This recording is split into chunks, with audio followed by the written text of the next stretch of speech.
Ratusan warga Desa Bojong Jengkol, Kecamatan Jampang Tengah menggelar deklarasi dan dukungan kepada calon anggota DPRD Dapil 5 Kabupaten Sukabumi, Partai Golkar nomor urut 2 Abdul Rahman. Deklarasi dan dukungan dilakukan warga di depan baligo bergambar Abdul Rahman, menginginkan putra asli Jampang Tengah mewakili dan duduk di DPRD. Selain itu, jika putra asli Jampang Tengah menang, diyakini dapat menjawab keluh kesah dan perhatian warganya ketimbang dewan dari luar Jampang Tengah yang tidak memperhatikan. Menurut calon anggota legislatif Partai Golkar Dapil 5 nomor 2 Abdul Rahman mengatakan, memahami keluh kesah warga Desa Bojong Jengkol yang tidak terwakili putra daerah di DPRD. Dijelaskannya sebagai warga asli Jampang Tengah tentunya sudah merasakan apa yang harus dilakukan saat menjawab keluh kesah warganya di DPRD dan membuka segala akses komunikasi untuk menjawabnya.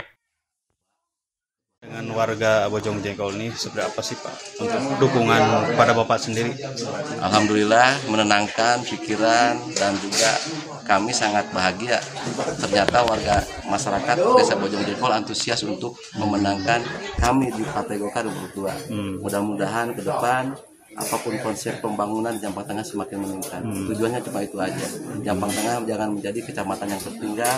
Mari kita tingkatkan semangat warga masyarakat untuk mendukung putra daerahnya.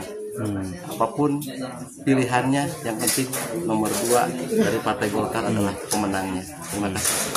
Apa Pak yang nanti diberikan Pak jika Bapak nanti duduk di Jajawai nanti Pak? Kita akan terbuka dan menerima semua masukan dari warga masyarakat sesuai dengan program yang diinginkan dari tiap desa ataupun dari tokoh-tokoh masyarakat demi kelancaran pembangunan di Kecamatan Jampang Tengah, khususnya dan umumnya Dapil 5 di Kabupaten Sukabumi. Sementara itu, dari 9 kecamatan yang ada di Dapil 5, Kabupaten Sukabumi, wilayah Jampang Tengah yang belum terperhatikan, baik infrastruktur dan juga kesejahteraannya. Dari Kabupaten Sukabumi, Muhammad Ujang Heriaman melaporkan.